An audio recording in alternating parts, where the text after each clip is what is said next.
Kani kadai ka Batisi TV, bat pidang pet ya ka kubor baman kasni, belawan rasha pi da ka rupa, ringkat bat ka orange Nissan, lom sopo near Fabricate Shillong. New Nissan Kicks. Bookings open now. Kaseng be the guide.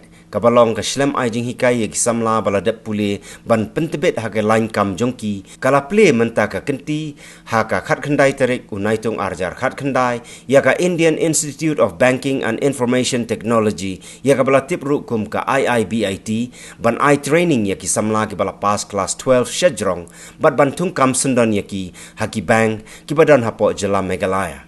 Ka be the guide kadai ka seng ban penya ya baro ki jing ai jing hikai lane ki training jong ka IIBIT hapo jela Meghalaya. La play perdaya kani dau Dr. Mukul Sangma Menteri Rangba Barim ka jela ubala longkum ukongsan.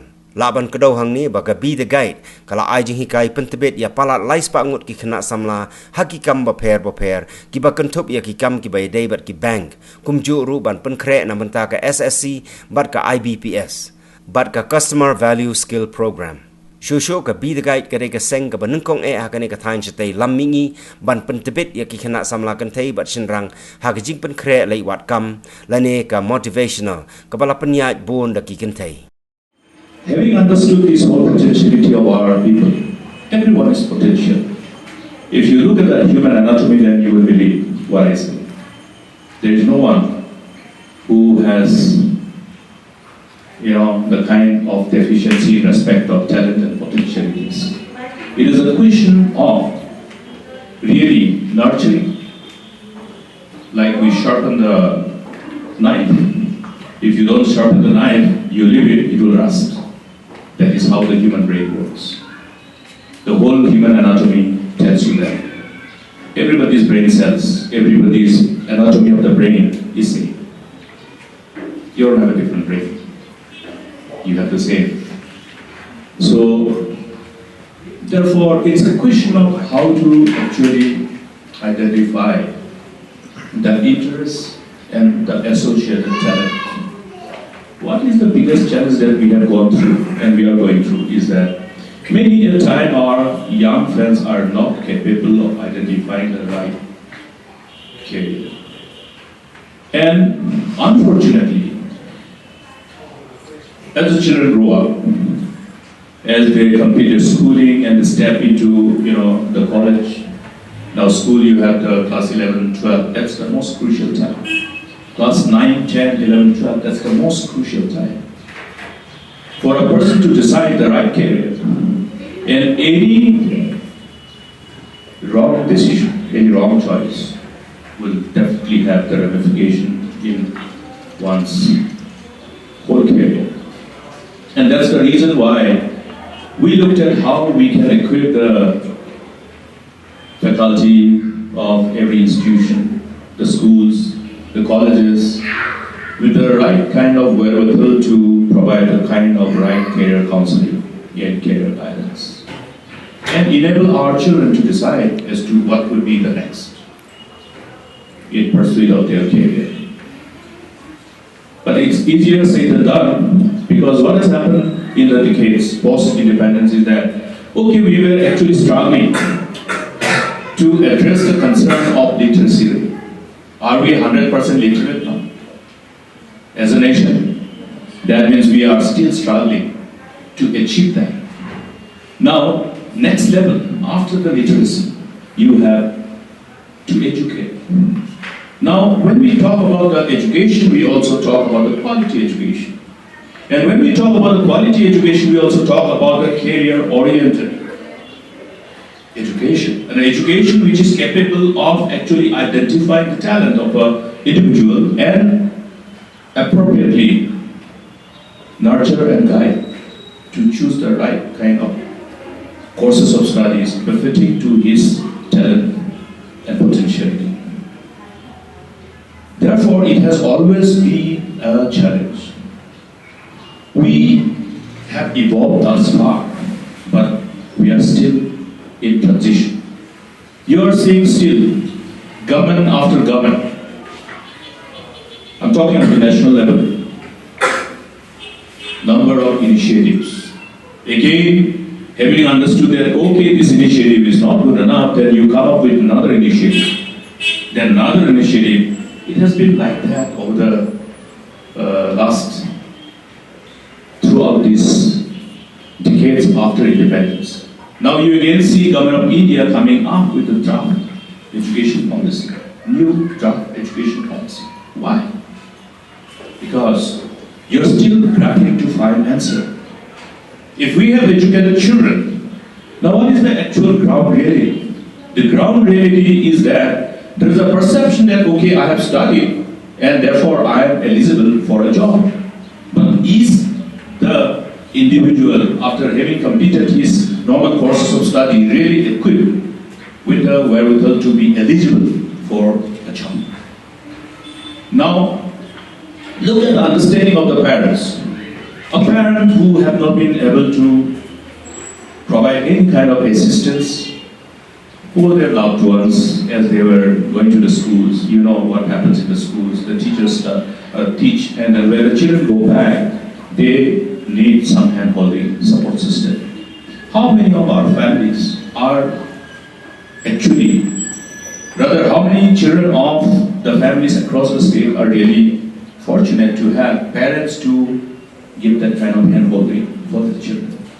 When you're talking about literacy rate, when you're talking about, okay, the parents, whether they have been able to study up to a certain level, then when the children come back home after the school hours, the parents, either the mother or the father, can take care of their children, the children's homework, and also hand-holding them in pursuing their courses of studies. So that is the reality. Therefore, you don't have a level playing ground.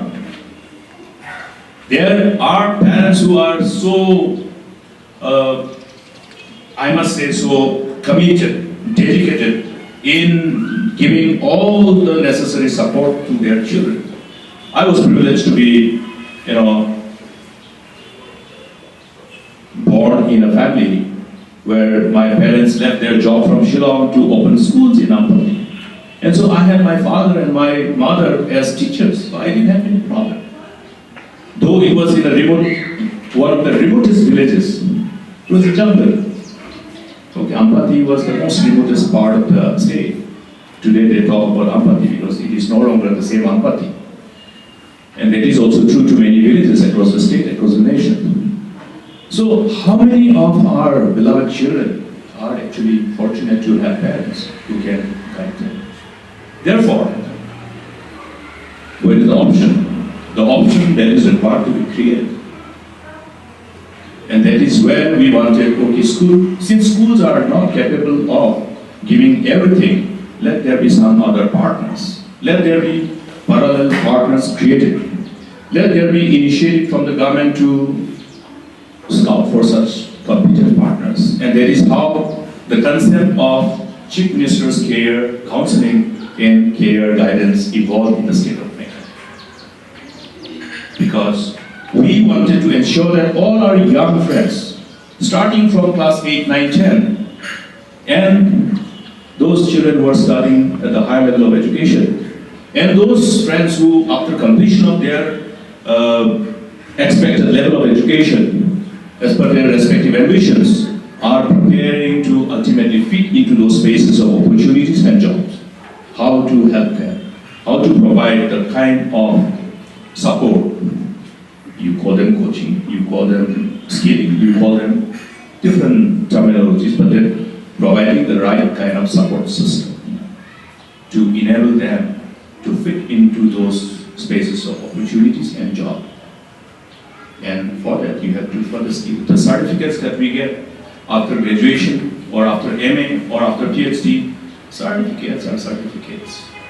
But the knowledge and skill and the wisdom that one has been able to really equip themselves with is the only tool to ultimately enable them to position as the eligible and the competent person to grab the opportunities available.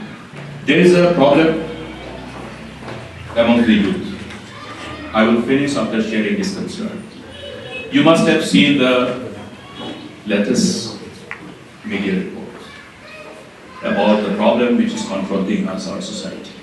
How many youth are inflicted with the problem of drug abuse? You know? Why is it? Are we being analytical? I've been analytical. I have told friends, I have shared this in the assembly, I have repeated this from a number of platforms to draw the attention and share the concern with everybody. Now you don't understand the problem of the children, the problem of the youth, and particularly in this era when you are already invaded by the whole challenge of the technology around us.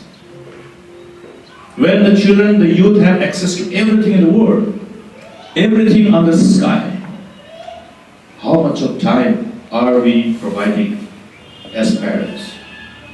Or how much of time you are giving the children to be part of some positive activities? You look at Shillong, you look at in your own respective neighborhood. Do you see youth having some positive activities in the neighborhood? No, there is nothing. There is no space. There is no activity, there is no program. That's why there was a program initiated during my government. You know, to ensure that, okay, people who are talented in different fields, in music, in song, in painting, in whatever soft skills, provide them a space. Somebody will be busy painting, somebody will be busy playing a guitar. I told one young man, hello, learn some instrument of music, you know, you need it. Because when you grow older, you become young, teenage, and cross your adolescence, you might like to get a young partner. You need all those talents. Sometimes you may have to, you know, sing, or sometimes you may have to play music. You can't be just like that, you know, and then suffer from all your inferiority complex as a young man. A man has to be a man, so be equipped with all the skills. And that is what is missing here. Be the guide will shine, will shine. Be the guide will shine. Be the guide will shine, will shine. All through the way. Be the guide will shine, will shine. Be the guide will shine. Be the guide will shine, will shine. All through the way. From the darkness to the light, from pleasant gloom to future bright, you guide us with your loving care and teach us how our love to share. Be the guide will shine, will shine. Be the guide will shine. Be the guide.